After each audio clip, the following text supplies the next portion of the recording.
Llámalo tú, Alejandro.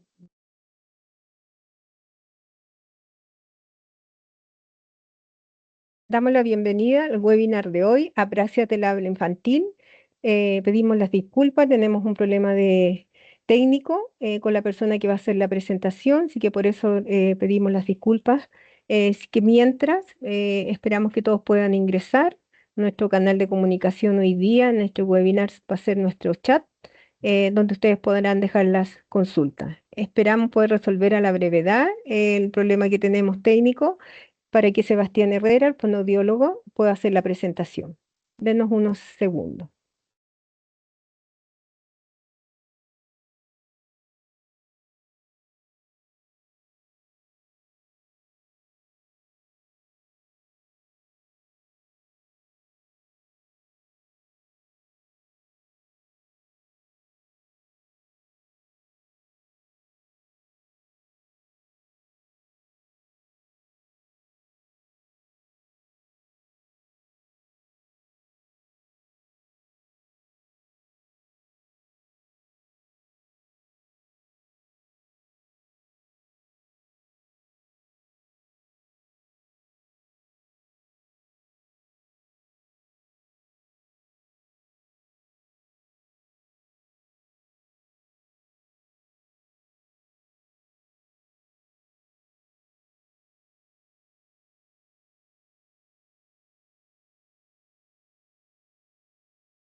¿Aló? ¿Me escuchan? Perfecto, Sebastián. Ya, perfecto. Ahora sí, yo estaba de un inicio, el tema es que no me hacía moderador. Lo otro Ya, es que la presentación no se me ve, dice, no se puede mostrar la presentación, no sé si la van a compartir conmigo. sí, nosotros la presentamos. Voy a ver cómo la compartimos contigo. Si no, la Perfecto. ponemos tú. Caro, Es que tendría que ponerla él, pues. dice que no ve la presentación.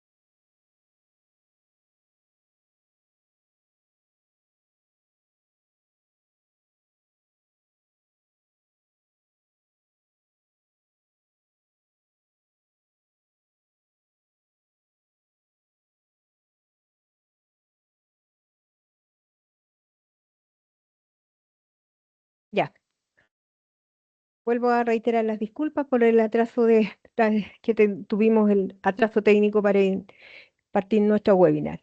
Bueno, damos la bienvenida entonces a nuestro webinar Apraxia del habla infantil. Le damos la bienvenida a quienes nos van a acompañar hoy día. Sebastián Herrera, que es fonoaudiólogo, ¿ya? Y también quien nos acompaña, Sebastián, intérprete de señas. Damos la bienvenida entonces, Soledad.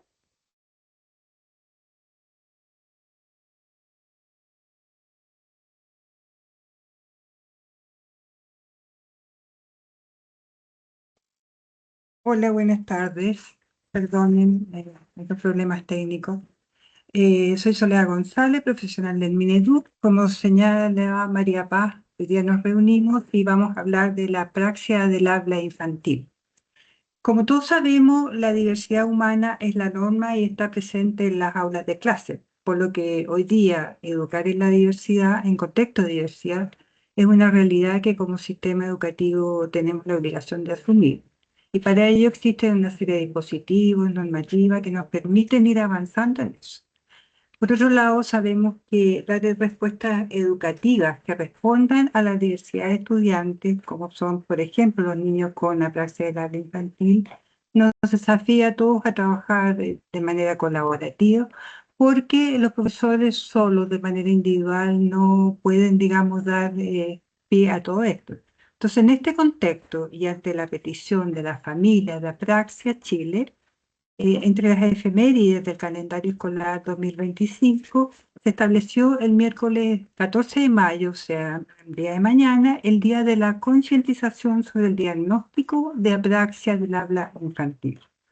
La apraxia del habla infantil es un trastorno neurológico que puede afectar de diversas formas la capacidad motora, las extremidades, la cara, el lenguaje y otros aspectos y que implica un problema de comunicación entre el cerebro y los músculos que se utilizan para hablar. Por lo tanto, la apraxia del habla infantil no es un retraso, no se caracteriza por un retraso en el desarrollo del lenguaje, sino que es un trastorno motor neurológico funcional que perjudica la producción de los sonidos del habla. Y en este sentido tenemos con nosotros al fonoaudiólogo Sebastián Herrera, quien nos va a hablar de la apraxia infantil, de sus características y de los aspectos que tenemos que tener en cuenta en el contexto educativo. Entonces dejo la palabra a Sebastián. Adelante, Sebastián, y te Bueno, dejo. buenas tardes. Primero que todo, dar las gracias por la invitación. El día de hoy estamos acá en una charla en donde tengo que hablar bastantes cosas en un tiempo acotado, así que espero ahí cumplir sus expectativas. Vamos a hablar de apraxia del habla infantil, pero antes de eso, vamos a ver los pasos para generar la palabra hablada. ¿Por qué? Porque muchos de nosotros, mucho cuando uno es padre o madre, piensa que el habla se va a ir desarrollando a medida que van cumpliendo los hitos, como una manera de estimulación del ambiente en conjunto con la genética. Pero ¿qué pasa cuando ese habla no se desarrolla de la forma correcta o como padres, como maestros, como profesionales nos toca recibir a niños que no logran comunicarse de la forma correcta y no logran satisfacer sus necesidades comunicativas en un sistema tanto escolar, familiar? Entonces, es muy crucial tomar en consideración todos estos aspectos. ¿Por qué? Porque nos empezamos a alarmar. ¿Qué podemos hacer? ¿Cómo puedo yo dar respuesta a estas necesidades que está presentando tanto mi hijo, mi estudiante? Y o yo como terapeuta también quiero y necesito buscar respuestas para dar una atención lo más óptima posible. Entonces, esto es crucial lo que nosotros estamos desarrollando y qué bueno que el Ministerio de Educación también esté siempre dispuesto a escucharnos también porque este es un tema, un diagnóstico importante que tenemos que conocerlo. Entonces, lo primero, pasos para generar la palabra hablada. El primer paso es que la persona tiene una idea y esta idea la quiere decir. Es decir, todavía es un proceso cognitivo que ocurre en mi cabeza. ¿Sí? Yo quiero, por ejemplo, decir banana. Y para decir banana tengo que ir a mi almacén donde se encuentra esa palabra en mi cabeza y hacer una serie de procesos para que esa palabra luego pueda salir. ¿Ya? Entonces, la primera parte es que la persona tiene que tener una idea y luego esa idea la tiene que decir. Yo ahora estoy viendo mi presentación desde mi computador, por eso en ocasiones estoy cambiando, ¿ya? Paso número 2. A nivel cerebral se organiza el mensaje. ¿Cuáles son las palabras que quiero decir? y en qué orden las debo organizar. Eso todavía es un proceso que ocurre netamente en la cabeza. Entonces, imagínense, yo tengo que decir una palabra y después tengo que recurrir a mi almacén de esa palabra y después tengo que saber cuáles son el orden para poder producir todo eso. Entonces, también es un proceso cognitivo complejo. Entonces, parte este proceso desde acá, desde lo cognitivo hacia luego lo muscular, hacia lo motor, que ya lo vamos a ver. Después, el paso número 3, ¿qué sonidos necesito y en qué orden deben estar para poder decir esas palabras? Por ejemplo, quiero decir la palabra banana. El niño tiene que saber que para decir banana necesito 4 sonidos, entonces por lo tanto tengo que hacer mucho movimiento. Entonces, si yo quiero decir banana, voy a tener que primero partir con los labios cerrados, luego abrir la boca para decir va, y luego voy a tener que subir mi lengua y luego bajar para decir na, banana. Entonces, es un proceso complejo que requiere cierto movimiento. Entonces, esos movimientos ya tienen que venir organizados. Y desde ahí parte el problema. ¿Por qué? Porque muchas veces esos movimientos que yo ya debo tener organizados no vienen organizados y se me desorganizan al momento de hacer la bajada a mi boca, a mis labios, a mi mandíbula, a mi lengua. Ya voy a explicar más bien eso. Y paso 4. ¿Qué parte de los órganos necesito para la articulación? ¿Qué órganos deben moverse? Cuando yo ya tengo esta idea y cuando yo ya debo hacer esta bajada, necesito componentes que me permitan realizar ese movimiento, que son los labios, lengua, mandíbula, y por lo tanto tienen que organizarse esos movimientos. Entonces, cuando un niño tiene un desarrollo normal del habla, esos movimientos están organizados, esos movimientos son correctos, esos movimientos son fluidos. Pero ¿qué pasa? Que hay ciertos niños que no tienen esos movimientos fluidos, están totalmente desorganizados y la palabra banana sale cualquier cosa menos la palabra banana y no lo entendemos, ¿sí? Entonces, luego viene otro paso, que es el paso número 5, en donde se mueven los músculos del habla. Entonces, tenemos una serie de pasos previos para llegar a decir esta palabra. Y paso 6, la palabra hablada es ejecutada y el mensaje se produce con voz. Entonces, ¿qué podemos decir en resumen del habla? Que es un movimiento motor complejo, en donde se reclutan cerca de 70 músculos y 8 partes del cuerpo para decir una palabra monosilábica, por ejemplo, de una sola sílaba, y podemos producir 14 sonidos por segundo. Entonces, ya vemos que es un proceso bastante complejo. ¿Y qué pasa cuando está afectado? Es justamente por qué nos reunimos hoy día. Yo no sé si los participantes están viendo mi presentación, ellos la ven, ¿sí? ¿O no? ¿Sí? Ya. Ahora, ¿qué me dice apraxia del habla infantil? ¿Qué es lo que es su definición? Es un trastorno neurológico pediátrico que afecta la planificación, programación y ejecución de los sonidos del habla. Y la precisión y consistencia de los movimientos necesarios para hablar se ven disminuidos sin que haya deficiencia a nivel muscular. Entonces, ¿qué quiere decir que sea un trastorno neurológico? Muchas familias, en ocasiones cuando le dicen que es un trastorno neurológico, se asustan. ¿Por qué? Porque mi hijo algo tiene que yo no sé lo que es. Entonces, más encima me dan el diagnóstico de apraxia, me dicen algo de apraxia, que es súper difícil también de pronunciar, más se asustan. Entonces, ¿qué quiere decir un trastorno neurológico? Hicieron un estudio a nivel cerebral, en donde estudiaron cerebros de niños que tenían desarrollo típico, también tenían apraxia y tenían autismo. ¿Y qué evidenciaron en estos cerebros?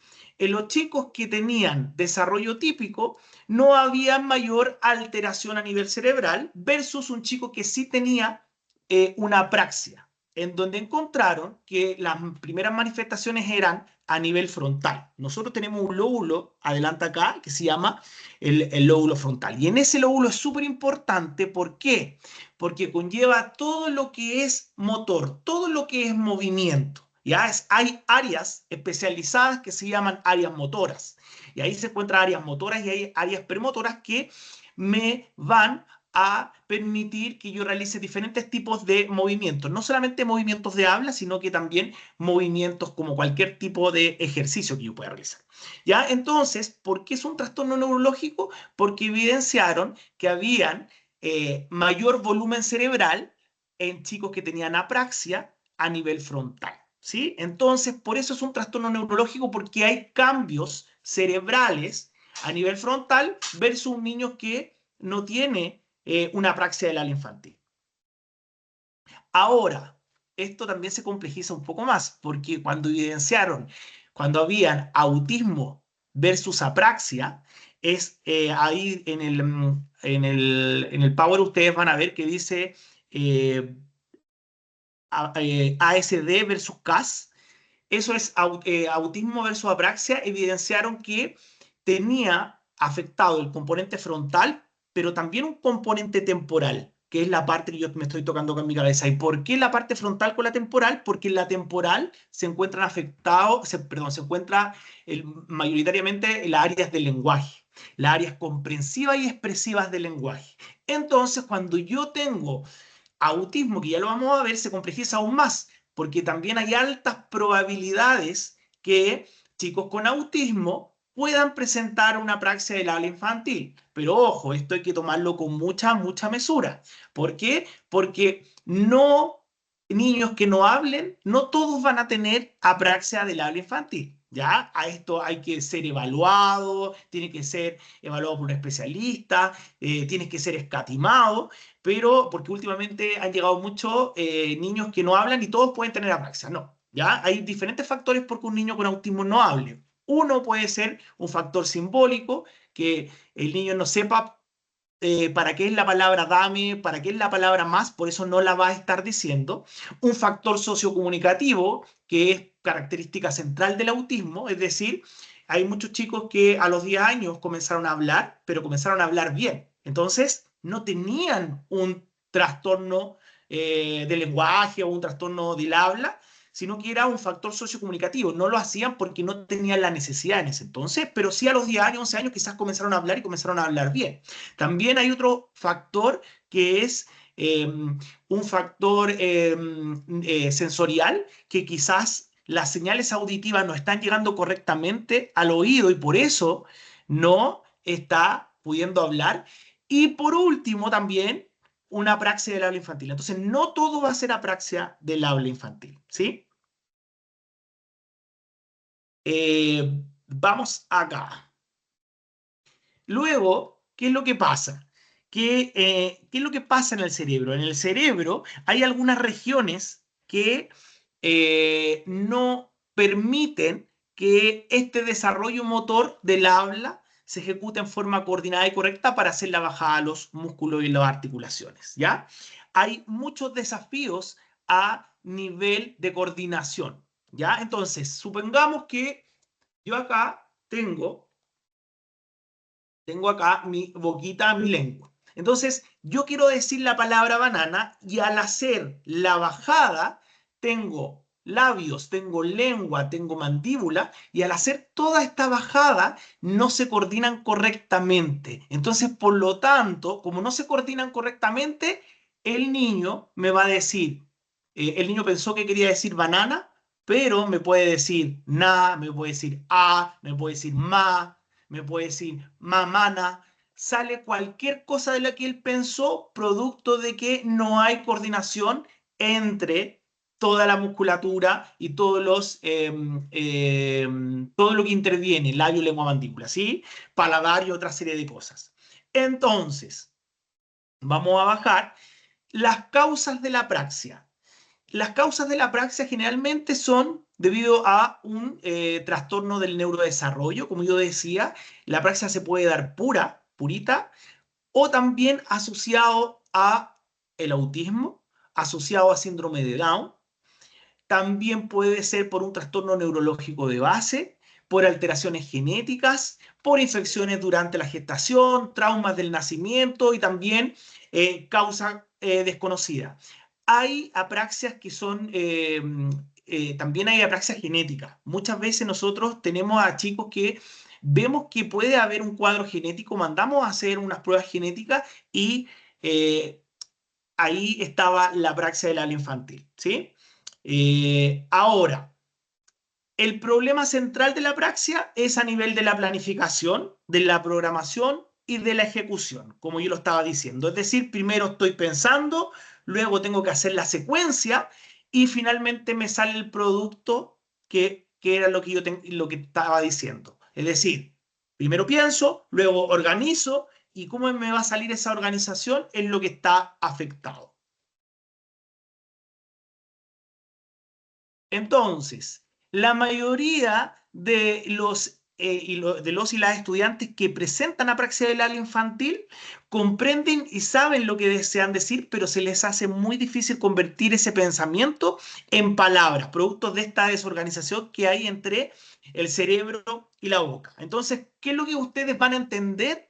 Es que muchas veces tiene mucho sonido ese niño, pero cuando cuenta cosas solo se le entiende muy poco, o solamente los padres le entienden, o no se le entiende nada, o ese niño de repente puede hablar como un dibujo animado, o puede decir la U y también puede decir no, pero al momento de juntar para decir uno, está todo desorganizado y no logra decir la palabra. Entonces me dice U, O, pero no puede decir uno, a pesar de que puede decir U y que puede decir no.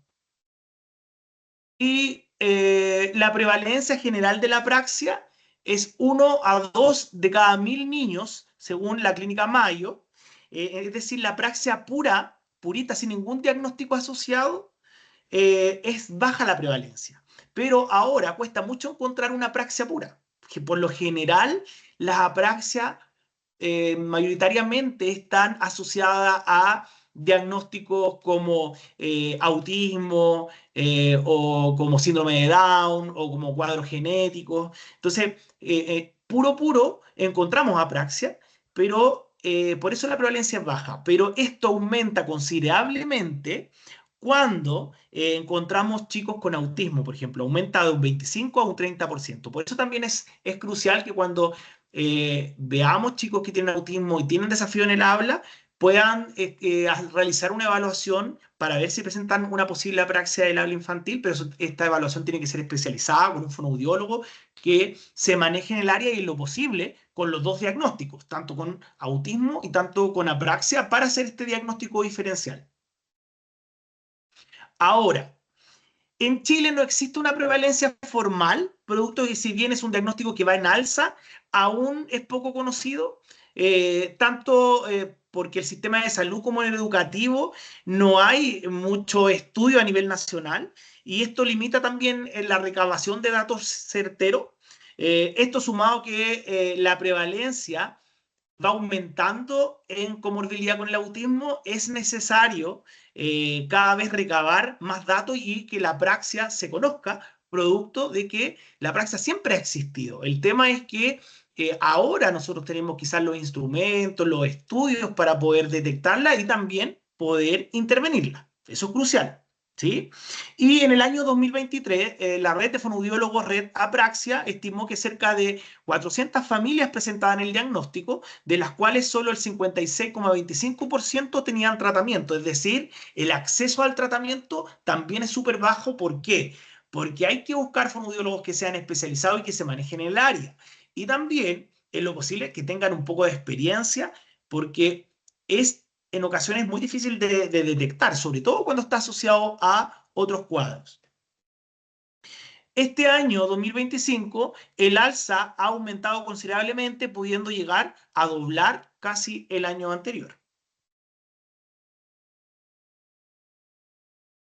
Y la severidad de la apraxia, existen 3 niveles de severidad y su severidad va a depender de los diferentes niveles de apoyo que yo le esté entregando en una evaluación. Por ejemplo, el chico con apraxia va a llegar y yo le voy a entregar diferentes pistas, diferentes apoyos, que pueden ser apoyos visuales, que pueden ser pistas verbales, que pueden ser gestos, y a medida que ese niño va rindiendo dentro de la evaluación, voy determinando esa severidad. Entonces vamos a encontrar apraxias que son leves, apraxias que son moderadas y apraxias que son más bien severas. Entonces, ¿de qué va a depender esa severidad? La severidad va a depender de los avances que se pueda generar con las pistas que yo le estoy entregando en ese momento. También depende de la edad y de su concomitancia con otras condiciones del neurodesarrollo como el autismo, el síndrome de Down o cuadros genéticos. Y también se puede considerar la praxia del habla como una necesidad educativa en muchas ocasiones permanente, ya que si bien los cuadros leves y moderados muchas veces pueden evolucionar positivamente, generalmente cuando las asociamos a cuadros como trastorno del neurodesarrollo o condiciones del neurodesarrollo, puede permanecer durante toda la vida. ¿Ya? Entonces, ¿de qué va a depender de que la praxia permanezca o no? También de su severidad, porque hay muchos chicos que tienen 6, 7, 8 años y no logran equiparar su habla a su edad, entonces ya podemos pensar que esa praxia es severa, porque un niño de 8 años que esté hablando solamente con palabras aisladas o con pequeñas frases, ¿cómo llegó a los 8 años hablando así? Entonces, obviamente ese componente de habla me va a afectar muchos aspectos después a nivel escolar. Y ahora, ¿quién diagnostica la apraxia? El fonoaudiólogo es el que diagnostica, no el doctor, no el médico. El médico, ¿qué es lo que hace? El médico puede sospechar, o otros profesionales pueden sospechar que puede existir una apraxia de base, pero el que da el diagnóstico formal es el fonoaudiólogo. Por eso también es súper crucial que si ustedes detectan una posible apraxia, derivar al fonoaudiólogo para que hagan este recorrido y esta evaluación que se necesita para determinar si presenta o no apraxia del habla. Ahora, ¿cuáles son las principales señales que como educador o educadora puedes detectar para realizar una posible derivación? Lo primero, hay muchos estudiantes que tienen desafíos para hablar y esos desafíos van acompañados de mucho esfuerzo. Hay niños que muchas veces para decir mamá, con 5 años, 6 años, mueven su frente, mueven sus ojos, mueven sus cejas, mueven cualquier otro músculo y acompañado de su boca. Por ejemplo, me pueden decir mamá, abren exageradamente sus ojitos, acompañan su habla con otros componentes musculares, porque compensan, porque producto que el habla se le hace tan difícil, tienen que compensar con otra musculatura. Piensen ustedes cuando partimos en el gimnasio. Cuando uno va al gimnasio y no sabe hacer un ejercicio y toma una mancuerna, lo primero que hace es mover otra parte de mi cuerpo para poder compensar ese movimiento. Lo mismo, llevémoslo a nivel de habla. A nivel de habla, muchas veces si es que yo no puedo con la musculatura de los componentes propios del habla, voy a estar compensando con otros músculos, ¿sí? Y esos músculos pueden ser cejas, ojos, frente, entrecejo, ¿sí? Eso es una de las cosas importantes. Entonces, si ustedes ven que tienen chicos, estudiantes que se demoran mucho al poder hablar y cuando hablan hay demasiado esfuerzo visible, incluso pueden acompañarse con movimientos de cabeza o con otras partes del cuerpo para poder hablar, puede ser una señal de característica de apraxia del infantil, ¿sí? También en donde su nivel de habla no se relaciona con la edad que tienen. Ejemplo, tiene 5 años y habla con palabras sueltas o pequeñas frases. Entonces, vamos a encontrar niños que tienen 5, 6, 7 años, en donde ya deberían tener un habla acorde a su edad y muchas veces no lo logran. Entonces, vamos a determinar, oye, algo pasa acá porque este niño ya tiene 6, 7 años y solamente me está hablando con palabras de 2 sílabas o solamente me está haciendo palabras cortas y nada más. Entonces, otro componente más en donde yo puedo determinar que algo está pasando o que pueda sospechar, ¿sí? Eh, Pueden presentar un habla también más infantilizada para la edad. ¿Ya? ¿Por qué este habla más infantilizada? Porque hay componentes que se ven afectados de la voz o aspectos prosódicos como la velocidad, en donde el niño al poder producir la palabra, no logra coordinar con la salida también del aire y muchas veces esto afecta su producción de la salida de voz y este niño tiende a hablar más infantilizado. ¿Sí? Que es la edad que tiene. Entonces, de repente nos podemos encontrar con chicos que tienen 7, 8 años que tienden a hablar como con una voz de 4 o 5 años. ¿Sí? Eh, ¿Qué más? Al contar algo de forma espontánea, su habla parece desorganizada y no se entiende el relato. Entonces, puede ser que este niño, a la repetición, y si ustedes le dicen como, le dicen, a ver, repítemelo más lento, ustedes se lo repiten y él lo vuelve a decir, parece perfecto. Lo puede repetir perfectamente, pero su discurso parece desorganizado cuando está contando algo. Es decir, le narran algo que pasó en el recreo, le quiere contar algo de una tarea, cuando él no pone su foco o no pone su atención en su habla, ahí también su habla parece totalmente desorganizada y no se le entiende. Puede tener preferencia por estructuras de sonido o palabras. Por ejemplo, solo habla con palabras de 2 sílabas y no logra palabras de estructuras más complejas. Hay chicos que pueden hablar solamente con vocales. Hay chicos que pueden hablar solamente con un sonido, es decir, solamente con la T, solamente con la K.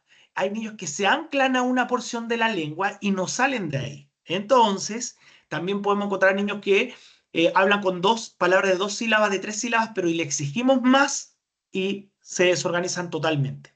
¿Qué quiere decir que se desorganizan totalmente? Que yo le estaba entendiendo una parte, pero luego no se le entiende. ¿Por qué? Porque se aumentó la complejidad. Ahora, en ocasiones no puede mantener el aire para decir una palabra y la corta. La velocidad del habla puede estar aumentada o enlentecida. Puede hablar solo con vocales o incluso no las tiene todas adquiridas. Eso también es una característica importante de la praxia. Sobre todo pasa en chicos que tienen 4 o 5 años que de repente dicen una A por una E o no tienen una E o no tienen una I, o solamente tienen 3 vocales, ¿ya? Entonces, inclusive podemos llegar a ver niños que hablan con 1 o 2 vocales y no tienen nada más. Y al pasar a primero básico, tienen un desfase en todo lo que es el proceso de adquisición de la lectoescritura. Y ahora, lo primero, estrategias para el aula. Uno, yo no sé si están viendo la presentación porque aquí veo algunas fotos, puse, pero si no la voy a tratar de hacer lo más esquemático posible. eh, Ofrecer opciones verbales. Acostúmbrense a ofrecer opciones verbales en vez de hacer demasiada pregunta, de tipo sí, no. Puedes decir, ¿quieres ir al baño o quieres ir al recreo? ¿Vas a sacar el cuaderno o el estuche? ¿Te gusta la manzana o el yogur? ¿Te vas a casa o al parque? Generalmente, si yo hago mucha pregunta, coloco carga en el niño y muchos no quieren hablar. Entonces, por lo tanto, si ustedes van a tener algunos estudiantes que hablan muy poco y donde es difícil escucharle su voz, muchas veces ocupen opciones verbales. Denle 2 opciones de lo que crean ustedes que él pueda querer hacer en ese instante o en ese momento. ¿Ya? Eso es crucial. Ahora, también enfocarse en palabras poderosas y funcionales. En la sala de clases, si tenemos apraxia severa de niños que hablan muy poco, es crucial que en conjunto con los terapeutas, los profesores, enseñen palabras poderosas, enfocarse en cosas que ustedes crean que el niño ocupe mucho dentro de la sala. ¿Ya? Enseñe palabras poderosas que ayudarán a ese estudiante a comunicar lo que quiere, necesite o siente. Esto puede incluir nombres de algunos compañeros, profesores o rutinas escolares cotidianas. Entonces, también podemos enseñarle el nombre de algunos compañeros, de profesores, de alguien con el que se relaciona mucho. Y no solamente quizás puede ser de forma verbal, sino que también muchas veces vamos a tener que poner, que ya lo voy a hablar, apoyos visuales. Y porque eso también son importantes los apoyos visuales. Pero también enseñémosle estas palabras y que enseñar no significa enseñársela a hablar, sino que démosle apoyo quizás escrita, una imagen o enseñarle a hablar pero que sean palabras poderosas, que esté ocupando siempre dentro de la sala de clase. Entonces, puede reforzar algunas palabras de forma verbal o en pictograma, dependiendo de la necesidad del usuario. Por ejemplo, dame, más, mío, yo, mochila, recreo, lápiz, cuaderno, sentarse, colación, baño, comer, pintar, recortar, escribir, trabajar, guardar, que son palabras que se ocupan constantemente. Todos los estudiantes ocupan esas palabras, ¿ya? Y yo las sé porque yo trabajé 8 años en educación, entonces sé que los niños ocupan palabras poderosas dentro de la sala de clase, ¿ya? Y recuerde que en ocasiones no es necesario que las diga a la perfección. Lo importante es la comunicación y el mensaje que quiere entregar, ¿ya? Entonces, también ojo con eso, no centrarnos del todo en exigir la palabra correcta. Si yo entendí esa palabra, la refuerzo positivamente y, y también trato de darle, como enseñarles desde un aspecto positivo a mi estudiante, porque hay chicos que tienen 6 7 años que ya son totalmente conscientes que tienen desafío en el habla. Entonces la vergüenza empieza a aparecer, hay niños que son bastante tímidos. Entonces, si ellos se dan cuenta que constantemente uno está colocando el foco en su habla, puede inclusive el niño manifestar más sintomatología, ¿ya? Inclusive puede acompañar su apraxia con tartamudez, por ejemplo, por esta señal de estrés que el ambiente puede y está generando, ¿sí? Ahora, usar menos lenguaje cuando trate de obtener habla. Cuando le hable a su estudiante para obtener respuesta verbal, usar menos palabras para que pueda enfocarse en cada sonido y sílaba que usted está diciendo. Intente simplificar sus palabras con la finalidad de que pueda seguir el hilo de la conversación. Entonces, yo sé que dentro de la sala de clases no hay tanto tiempo para enfocarse en un estudiante, pero yo me refiero con esto a que si el estudiante se va a acercar a uno de ustedes como profesores o a uno de los asistentes de la educación, tratar de irnos directamente a lo que yo quiero conseguir o lo que yo quiero que él me diga. No darle tanta introducción o exigirle tanta introducción a él, sino que voy evaluándolo de acuerdo a su nivel de habla que esté presentando. ¿Ya? Entonces, por eso también tratemos de simplificar las palabras con las que nos estamos relacionando con los estudiantes. Si yo veo que un estudiante tiene muchos desafíos para seguir mi discurso verbal, lo hago un poco más lento. Ahora, vi en el chat que salía que estaba hablando un poco rápido. El tema es que son solamente 50 minutos y tengo que hablar un montón de cosas, así que por eso lo estamos haciendo un poquito más rápido, ¿ya? Pero es súper crucial darse cuenta de esas cosas. ¿Qué más?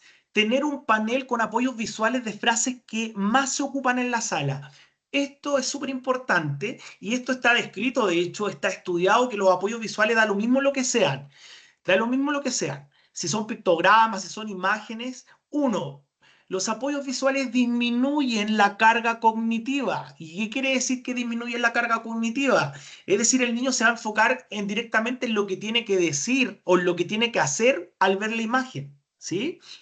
En cambio, si yo le doy mucha introducción verbal a un chico que apenas se está batiendo con palabras, va a hacer mucho ruido para él y quizás va a poder decir lo primero o lo último que yo estoy tratando de que diga. Entonces, punto uno, los apoyos visuales eliminan mucho la carga cognitiva. ¿Ya? Y con esto no solamente me refiero a pictogramas, sino que también pueden ser apoyos en explicarles mediante un video, mediante una acción, lo que el chico tiene que realizar o la niña o el niño tiene que realizar. Entonces, por lo tanto, tener un panel con apoyos visuales de frases que más se ocupan en la sala también puede ser una muy buena opción. A mí me gustan estos paneles que son hacia abajo y estos paneles que son hacia abajo permiten al niño darle también organización, temporalidad de lo que tiene que estar haciendo. Entonces, los apoyos visuales por largo tiempo se han asociado al autismo y no solamente es en el autismo, sino que también permiten que el niño sepa lo que tiene que hacer, lo que tiene que hacer antes, lo que tiene que hacer después.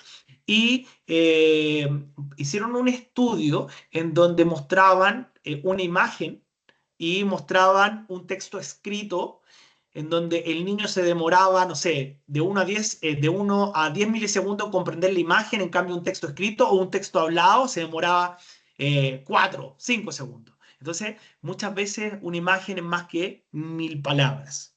¿Ya? Entonces, siempre, siempre, siempre los apoyos visuales van a ser nuestros aliados en nuestro, ya puede ser dentro de la sala de clase, pero obviamente elegir los correctos y no saturar, porque también puedo estar saturando, ¿sí? Eso es importante. Otra cosa crucial, estrategias visuales. Si tienen sistemas de comunicación, facilitar su uso en sala y en diversos contextos. ¿Qué son los sistemas de comunicación? Los sistemas de comunicación son los apoyos que muchas veces van a suplir esta habla que el niño está trabajando o está en proceso de desarrollar, pero todavía no cuenta con la eficacia o todavía no satisface totalmente sus necesidades. Entonces va a requerir un complemento, un sistema aumentativo o un sistema alternativo, y que puede ser un iPad con un sistema de comunicación que tenga una salida de voz, o puede ser un cuadernillo de comunicación con pictogramas. Entonces, es crucial que los profesores o, el sistema, o los asistentes de la educación faciliten el uso en todos los contextos posibles. ¿Por qué? Porque está archiestudiado que los sistemas de comunicación apoyan el proceso de habla, en ningún caso lo inhiben. Pero aquí hay que hacer una diferencia. No porque yo coloque un sistema de comunicación, ese niño va a hablar. Claramente requiere tener su sistema de comunicación y paralelo tener una terapia de apraxia, sí o sí, ¿ya? El sistema de comunicación, ¿qué es lo que va a hacer? Va a bajar un poco el estrés que demanda estar inserto en un mundo social en donde se me exige mucho, pero yo no tengo las competencias todavía para dar respuesta a eso. ¿Ok? Entonces, por lo tanto, es fundamental siempre en chicos que ustedes van viendo que no le entienden como profesores o no llegan a él por el tema del habla, conversar con los profesionales del sistema del programa de educación, perdón, los profesionales del PIE. ¿Para qué? Para que vean si pueden incluir un sistema de comunicación, porque quizás ese habla se va a demorar un montón en aparecer. Entonces, ese niño también tiene que participar en su sistema escolar. Entonces, por lo tanto, primero démosle un piso comunicativo y después le damos un piso de habla para que vamos trabajando en eso, ¿sí? ¿Ya? Ahora, adaptaciones curriculares. Muchos estudiantes con apraxia pueden tener necesidades educativas importantes en su proceso escolar, por lo tanto es necesario pesquisarlas y dar respuesta a estos desafíos, ¿ya? Entonces podemos tener eh, desafíos como dificultades de aprendizaje, sobre todo chicos que ya pasan a primero básico y tienen una apraxia muy moderada o severa, sí o sí va a impactar en el proceso tanto de lectoescritura y también desafíos de aprendizaje como adquisición de la lectoescritura, adquisición de la escritura. También yo tengo acá dislexia y producción de textos una vez que aprendan la escritura. Entonces, sí o sí esto puede impactar. Hay en chicos que nosotros hacemos todo lo posible para avanzarlo lo máximo antes de que lleguen a primero básico, sobre todo aquellos que ingresan tempranamente a terapia, en donde no tienen tantos desafíos en la lectoescritura. De hecho, algunos los sacamos hasta leyendo lo básico para prevenir. Pero ¿qué pasa con estos chicos que sí o sí van a tener desafíos? Es donde ahí tenemos que darle respuesta a estos desafíos que ustedes pueden ver. Y yo sé que más de algunos profesionales o profesores han visto chicos que tienen muchas dificultades en todo lo que es la lectoescritura, sobre todo. Entonces, ahí es donde tenemos que dar respuesta a eso, ¿sí? Ahora, dice así, adaptaciones curriculares. ¿Todos los estudiantes aprenden de la misma manera? ¿Todos los estudiantes aprenden al mismo ritmo? ¿Qué enseñanza se exige? Muchas veces la barrera está en el currículum y no en el estudiante. ¿Y por qué? Yo tenía un caso de una chica que tenía una apraxia muy heavy, pero ella súper bien, su sistema escolar lo iba cursando bien, le entregamos todos los apoyos necesarios, pero tenía una prueba y esa prueba, el objetivo no era evaluarle la escritura, pero ahí cuando le entregaron esa prueba se la pusieron mal a la respuesta porque le evaluaron la escritura y no le evaluaron el contenido, lo que ella estaba diciendo, que la respuesta estaba bien, pero le evaluaron la escritura. Una niña que iba en cuarto o quinto básico. Pero en la prueba el objetivo nunca era evaluar la escritura. Entonces, ¿qué yo quiero evaluar en esa prueba? Y esa chica que tiene una apraxia que va avanzando súper bien, ¿le quiero yo evaluar la escritura o quiero evaluar lo que ella aprendió? Entonces, quizás a lo mejor se lo iba a preguntar de otra manera para ver si se sabía o no. Entonces, muchas veces el tema está en el currículum más que en el estudiante. ¿Sí? Entonces, por eso es tan importante de repente tener en claro qué indicadores estoy evaluando y por eso también hacer estas reuniones de coordinación con el programa de integración. Es crucial. ¿Sí? Y ahí nosotros reclamamos y en realidad nos encontraron toda la razón po. Y subieron la nota, porque en realidad en el objetivo de ningún punto de vista era evaluar la escritura, no estaba expresado, ¿sí? Más si era una chica que siempre preocupada de su estudio. Adaptaciones curriculares, adaptar rúbricas donde se evalúen aspectos como habla claro y fluido, ocupa una voz fuerte y proyectada, su articulación es clara, demuestra confianza en su enunciado. De repente hay rúbricas que evalúan eso. Entonces, obviamente en un chico con apraxia va a tener ese punto afectado. Entonces no lo puedo yo escatimar, no lo puedo evaluar porque quizás por mucho tiempo lo va a tener afectado. Entonces es parte es una condición que se está trabajando. Entonces tampoco lo puedo evaluar, ¿ya? Porque no es algo que es algo que él no puede cambiar en el momento, ¿sí? La lectoescritura es un proceso que toma tiempo en desarrollarse en estudiantes con apraxia y puede que no siga el mismo ritmo que sus pares. Y es necesario evaluar con el equipo del programa de integración escolar el plan de apoyo individual, si así lo requiere, o un plan de adecuación curricular individual PASI, dependiendo de cada caso, con la finalidad que el estudiante logre cursar exitosamente los objetivos propuestos para él. ¿Sí? Y se requiere evaluar un objetivo de aprendizaje en lo posible, ocupar diferentes opciones y modalidades. Ejemplo, hay niños más grandes que se dan cuenta de sus desafíos en el habla y evitarán las exposiciones orales frente a mucha gente. Se puede cambiar por un trabajo, un dibujo o una maqueta. Entonces, sobre todo en estos chicos que tienen muchos desafíos expresivos, que ya llegan a la adolescencia o son preadolescentes y se dan cuenta de estos desafíos, quizás puedo yo adecuar la forma en que lo estoy evaluando, ¿sí? Y la lectoescritura, si el estudiante recién se encuentra iniciando el proceso de lectoescritura, intenta realizar un plan de habilidades de conciencia fonológica lo más nutrido posible. Esto es de Harris del año 2018. Un plan de conciencia que incluya conciencia léxica, discriminación auditiva, funciones ejecutivas, rimas, sonido inicial vocálico, segmentación de sílabas. Pero ojo, en niños con apraxia tienen contraindicaciones segmentar. Es mejor alargar el sonido que segmentar. ¿Por qué? Porque de repente hay chicos que están en terapia de apraxia y la apraxia hay una dificultad en coarticular. Hay muchos niños que me pueden decir pato, pero lo hacen así, pato, porque no pueden coordinar todavía para poder coarticular correctamente. Entonces, en esos niños hay contraindicaciones en el sentido que si yo paso mucha segmentación silábica, estoy reafirmando que sigan hablando en estacato. ¿Qué quiere decir en estacato? Que sigan cortando esta palabra. Entonces, por lo tanto, es mucho mejor alargar que acortar. Pero entiendo que la segmentación silábica es algo que se tiene que pasar. En lo posible, siempre recargarle que es un trabajo netamente para que se dé cuenta que las palabras se dividen en unidades más pequeñas como en la sílaba o en sonido, pero rápidamente tenemos que enseñarle que las palabras no se cortan y que la palabra muchas veces si él quiere cortar es mejor alargar, en donde yo puedo decir pato en vez de decir pato, ¿sí? ¿Por qué? Porque el problema de la praxia es que coarticulen, en que peguen una sílaba con otra, ¿sí?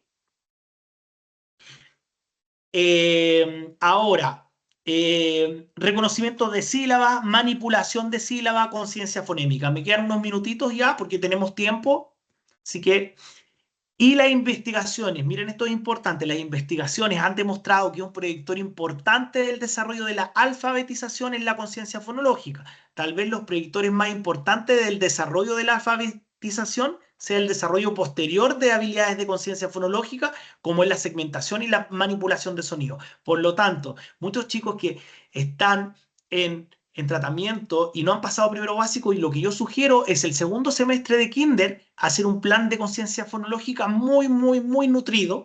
¿Para qué? Para prevenir estos desafíos que se nos vienen en el acceso a la lectoescritura después, que incluya todos los aspectos que yo ya mencioné. Y lamentablemente no les puedo mostrar video. A mí generalmente me gusta hacer mis proyecciones con video, que todo quede más claro, pero ya quizás van a ver las instancias para eso. Lectoescritura inicial, madurar el reconocimiento de vocales. ¿Qué pasa cuando hay niños que ni siquiera tienen las vocales maduras? En primero básico, lo primero que tengo que hacer es madurar las vocales. ¿Por qué? Porque las vocales es el piso para eso. Entonces tengo que madurar estas vocales. Y luego comienza con una letra. Si es con la letra M, es necesario que él o la estudiante la reconozca muy bien, tanto en sílabas como en palabras bisilábicas, para recién pasar a la otra letra. ¿Qué es lo que dice la evidencia? Al igual como en la terapia de apraxia. En terapia de apraxia se trabajan con un set de muy poquitas palabras, en donde tengo que constantemente estar repitiendo esa palabra con diferentes pistas para organizar todo el cuento de lengua, labio, mandíbula y otros aspectos. Entonces, al igual que en la terapia de habla, tengo que enseñarle repetitivamente una letra o una consonante. Y si yo voy a pasar a otra consonante, tengo que asegurarme que por lo menos sepa reconocer la M en sílabas y en palabras bisilábicas. Y lo otro, intenta que la otra letra no sea similar en sonido y punto de articulación que la primera que enseñaste. Puedes seguir con una S o una L, evita continuar con una P porque se confundirá.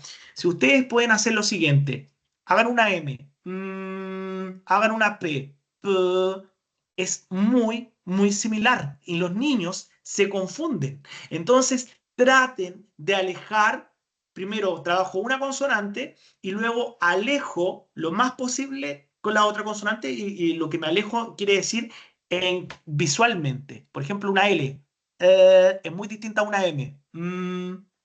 Ojo con eso. Y lo que indica la bibliografía es que no puedes pasar de una cuarta, no puedes pasar a una cuarta letra si no tienes tres letras bien adquiridas. Piensa que el trabajo en apraxia a nivel del habla es repetitivo. Lo mismo tiene que ser a nivel de lectoescritura. Esto lo dice Levin en el año 2020. ¿Sí? Y me quedan las últimas dos diapositivas. Y la lectoescritura de frases. Avanza frases de dos palabras.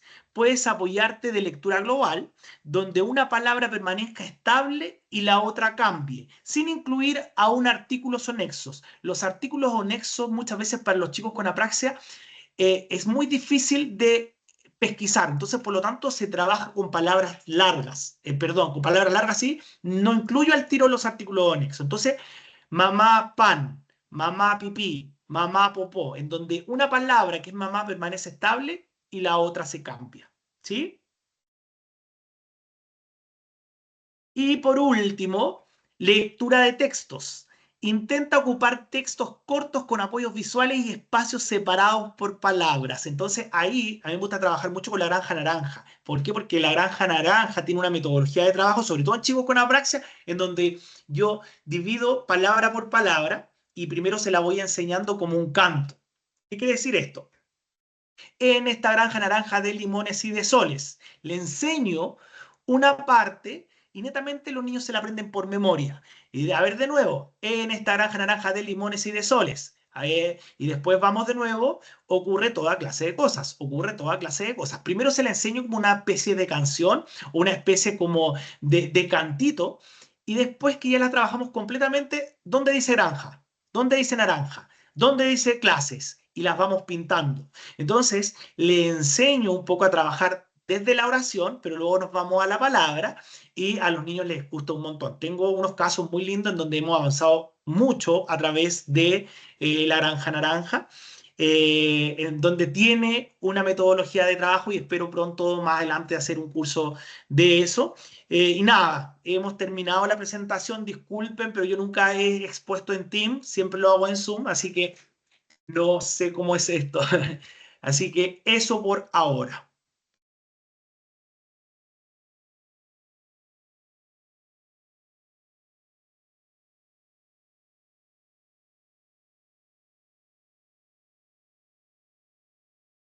Muchas ¿Sí? gracias. Muchas gracias, Sebastián. Ahora vamos a ver algunas preguntas que hayan salido en el chat. María Paz, no sé si tú has visto las preguntas. Sí, preguntaban si se recomendaba enseñar lengua de señas a los niños que tienen apraxia severa. Qué buena pregunta, qué buena pregunta. ¿Ya?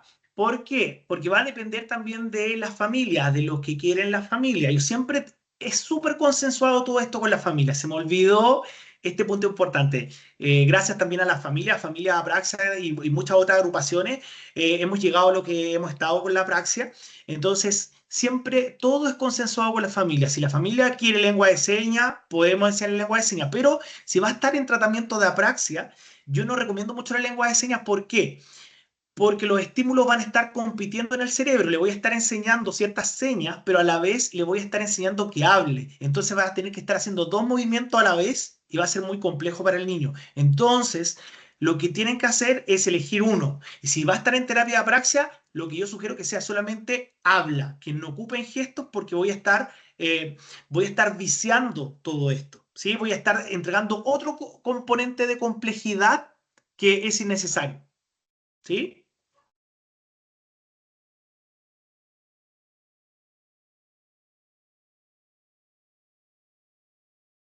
Ole, no sé si tienes tú otras consultas, porque lo demás se preguntaban por la presentación, si dónde se iba a subir la grabación. Ustedes saben que siempre se sube por canal de YouTube, todas las presentaciones. No sé si hay otra consulta con temas No, más María Paz, técnicos, ¿no? creo que no. Ya, sí, porque solamente tenía que ver, bueno, pedir las disculpas por todas las dificultades técnicas que tuvimos hoy día de poder empezar esta webinar, pero fue muy importante lo que Sebastián Herrera hoy día nos expuso. Así que quisiéramos agradecer su participación ya en el webinar de hoy, también a Sebastián Peña que nos acompañó con intérprete de señas. Hay una última pregunta que se preguntan a Sebastián si recomienda el trabajo clínico a nivel sensorio-motor como prompts o método Ventura en estos alumnos. Ya, qué, ¿Qué qué sería buena la pregunta, qué buena pregunta, porque de apraxia podríamos estar hablando un día completo, 2 días. Es muy bonita esta pregunta, ¿por qué? Porque la apraxia tampoco viene con purita y hay muchos chicos que tienen desafíos sensoriales. Y la apraxia, los niños tienen aún mayores avances cuando yo detecto estos desafíos sensoriales y soy capaz de dar respuesta a estos desafíos sensoriales, pero al mismo tiempo del trabajo fonoaudiológico. Entonces, eh, la apraxia, cuando tiene estos desafíos sensoriales, o sea, el primero detectar, apoyarse a un terapeuta ocupacional, pero no que el fonoaudiólogo lo desligue, sino que el terapeuta ocupacional y el fonoaudiólogo manejen todo lo que involucra esto y trabajar a la par en este trabajo. Y lo que yo recomiendo, sí, me gusta mucho. Particularmente, voy a hablar desde yo como Sebastián Herrera, me gusta mucho PROM. Yo aplico mucho PROM y desde ahí, desde PROM, empiezo a emerger hacia otros diagnósticos. A mí no me gusta encasillarme netamente en un solo tipo de terapia, sino que yo hago terapia la necesidad que tenga el niño. Hay chicos que no dejan tocar su carita, los prompts son mapeos de la palabra, ya son toques que yo hago en la cara para sacar la palabra. Entonces, hay muchos chicos que no se dejan tocar la cara, entonces no le va a servir prompt, voy a ocupar un método quizás más basado en la imitación. Hay otros chicos que está tan desorganizada su boquita que requieren apoyos extra y quizás voy a ocupar otra terapia que se llama Toll Tools, que ocupan herramientas en su boca, pero a mí me gusta ver al paciente como la globalidad y según lo que necesite es lo que vamos a estar trabajando y interviniendo, ¿sí? Gracias, Sebastián. Hay una serie de otras preguntas, pero las vamos a recopilar nosotros, te las hacemos llegar para poder después responder a las consultas. Sí, ahí yo igual le voy a dejar en mi Instagram, fonopucabu, ahí está por si acaso en el chat, ¿sí? Así que muchas gracias por la invitación, de verdad muy agradecido, salvo los problemas técnicos, fue muy grato, salió todo muy fluido y nada, agradecerlo, esperamos que pueda hacer otra charla. Muchas gracias, Sebastián. Y muchas gracias a todos los que hoy día se unieron al webinar de hoy. Damos por finalizada la presentación.